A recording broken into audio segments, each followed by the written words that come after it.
নমস্কার বন্ধুরা, আমাদের রান্নাঘরে তোমাদেরকে স্বাগত। আজকে আমাদের রান্নাঘরের রেসিপি হলো চিংড়ি মাছ দিয়ে চিচিঙ্গে পোস্ত। এই রেসিপিটা এতই দুর্দান্ত যে এই একটা পদ দিয়ে কিন্তু সমস্ত ভাত খাওয়া হয়ে যাবে। অবশ্যই পুরো ভিডিওটা দেখো, না হলে জানতে পারবে না আমি এই পোস্তটা কিভাবে করেছি। ভিডিও শুরুতে কিন্তু অনুরোধ রইলো একটা লাইক দিয়ে ভিডিও দেখা শুরু করবে, আর পুরো রেসিপিতে আমার সঙ্গে থেকো। আর এই পোস্তটা কিন্তু সব পোস্তকে হার মানাবে। চিংড়ি পড়ার জন্য এই পোস্তের স্বাদটা এতই দুর্দান্ত হয় যে এই একটা রেসিপি দিয়ে কিন্তু পুরো ভাতটা খাওয়া হয়ে যাবে। চলো সঙ্গে থাকো। চিংড়ি মাছ দিয়ে চিচিঙ্গে পোস্ত করার জন্যই প্রথমে আমি 500 চিচিঙ্গে নিয়ে নিয়েছি। পিলার দিয়ে চিচিঙ্গের খোসাটা ভালো করে আমি ফেলে দেব, দিয়ে পুরো পরিষ্কার করে দেবো চিচিঙ্গের গাটা। পুরো খোসাটা আমার ছাড়ানো হয়ে গেছে। সরু সরু করে একদম ফালি করে নিচ্ছি। একদম ঝিরিঝিরি করে কিন্তু চিচিঙ্গাটা কেটে নিতে হবে। আলু ভাজার আলু আমরা যেরকমভাবে কাটি ওইভাবেই কিন্তু কেটে নিচ্ছি। সবগুলো কেটে আমি ফিরে আসছি। সমস্ত চিচিঙ্গেগুলো আমার কাটা হয়ে গেছে, দেখো এরকম ঝিরিঝিরি করে কেটে নিয়েছি। 500 গ্রাম চিচিঙ্গের জন্য আমি 200 গ্রাম চিংড়ি মাছ নিয়েছি। চিংড়ি মাছটা ভালো করে কেটে ধুয়ে বেছে নিয়েছি। দুটো বড় সাইজের পেঁয়াজ একদম ঝিরিঝিরি করে আমি কেটে নিয়েছি। চিংড়ি মাছের মধ্যে অল্প লবণ দিয়ে দিলাম, হলুদ গুঁড়ো দিয়ে দিলাম অল্প, নুন আর হলুদ দিয়ে চিংড়ি মাছগুলো ভালো করে মাখিয়ে নিচ্ছি। ভেজে নেব আমি।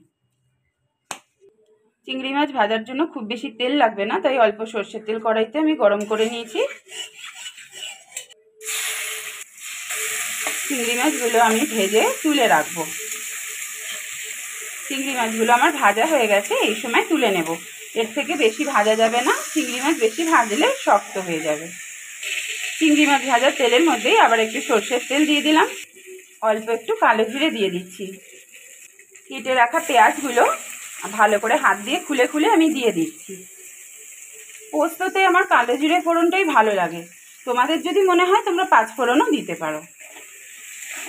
পেঁয়াজটা ভালো করে ভেজে নেব আগে। চিচিঙ্গেগুলো যেহেতু আমি এরকম সরু সরু লম্বা করে দিয়েছি, তাই জন্য পেঁয়াজটাও আমি এইভাবেই কেটেছি। 50% মতন পেঁয়াজটা ভেজে নিয়েছি। এই অবস্থায় কেটে রাখা চিচিঙ্গেগুলো পেঁয়াজের মধ্যে দিয়ে দিলাম। চিচিঙ্গে দিয়ে পেঁয়াজটা ভালো করে নেড়ে নিচ্ছি। চিচিঙ্গেটা ভাজতে ভাজতে পোস্ত বাটাটা করে নিচ্ছি। এখানে আমি পোস্ত নিয়ে নিলাম বড় চামচের 3 চামচ মতন। পোস্তটা দেখো আমি একবার আগে শুকনো খোলায় ঘুরিয়ে নিলাম। এবার আমি এর মধ্যে 10-12টা মতো কাঁচা লঙ্কা দিয়ে দিয়েছি। এবার অল্প একটু জল দিয়ে পোস্তটা বেটে নেব। লঙ্কা আর পোস্ত বাটা হয়ে গেছে, এর মধ্যে একটা মাঝারি সাইজের টমেটো আমি দিয়ে দিলাম। চিচিঙ্গের এক্সট্রা জল পুরোটাই শুকিয়ে গেছে। এই সময় লবণ আর হলুদ গুঁড়ো আমি দিয়ে দিচ্ছি। স্বাদ মতন একবারে লবণ দিয়ে দিলাম। 1/2 চা চামচ হলুদ গুঁড়ো দিয়ে দিলাম। 1/2 চা চামচেরও কম লঙ্কার গুঁড়ো দিয়ে দিলাম। সব উপকরণ দিয়ে খুব ভালো করে চিচিঙ্গের সাথে আবার একটু ভাজা ভাজা মতো করে নিচ্ছি। চিচিঙ্গে কড়াইতে দিলেই কিন্তু খুব জল ছাড়ে, তাই জন্য চিচিঙ্গে ভাজার সময় সব সময় কিন্তু হাই ফ্লেমে ভাজতে হবে। যদি কমিয়ে দাও প্রচুর জল ছেড়ে দেবে। 2-3 মিনিট মতন ভাজা হয়ে গেছে। এই সময় পোস্তর যে পেস্টটা করেছিলাম কাঁচা লঙ্কা, পোস্ত এবং টমেটোর, সেটা চিচিঙ্গের মধ্যে আমি দিয়ে দিলাম। দিয়ে আবার একটু ভালো করে নাড়িয়ে চাড়িয়ে নিচ্ছি। ভেজে রাখা চিংড়ি মাছগুলো এই সময় আমি অ্যাড করে দিচ্ছি। ওপর নিচ করে আবার নাড়িয়ে ছাড়িয়ে দিলাম। এর মধ্যে কিন্তু কোনো জল ব্যবহার করা হবে না, এরকম নেড়ে নেড়ে ভাজা ভাজা মতন তৈরি করে নিচ্ছি। এইভাবে চিংড়ি মাছ দিয়ে চিচিঙ্গে পোস্ত করলে কিন্তু খুব ভালো লাগে। চিংড়ি মাছ এমনই একটা জিনিস, যে সবজিতেই পড়ে না কেন তার স্বাদ দ্বিগুণ করে দেয়। তার মধ্যে তো এটা পোস্ত। অবশ্যই এইভাবে একবার বাড়িতে বানিয়ে গরম ভাতে খেয়ে দেখবে, দুর্দান্ত লাগে। এইভাবে মাঝে মাঝে কিন্তু নেড়ে নেড়ে জলটা পুরো শুকিয়ে নিতে হবে। চিচিঙ্গেগুলো কিন্তু প্রায় সেদ্ধ হয়েই এসেছে আমার 90% মতো, আর 2-3 মিনিট হলেই হয়ে যাবে।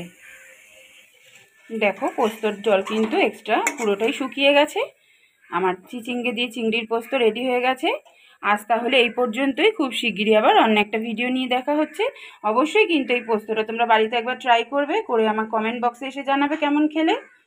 আজ এই পর্যন্তই আমাদের রান্নাঘরের রেসিপি। আবার অন্য একদিন দেখা হবে।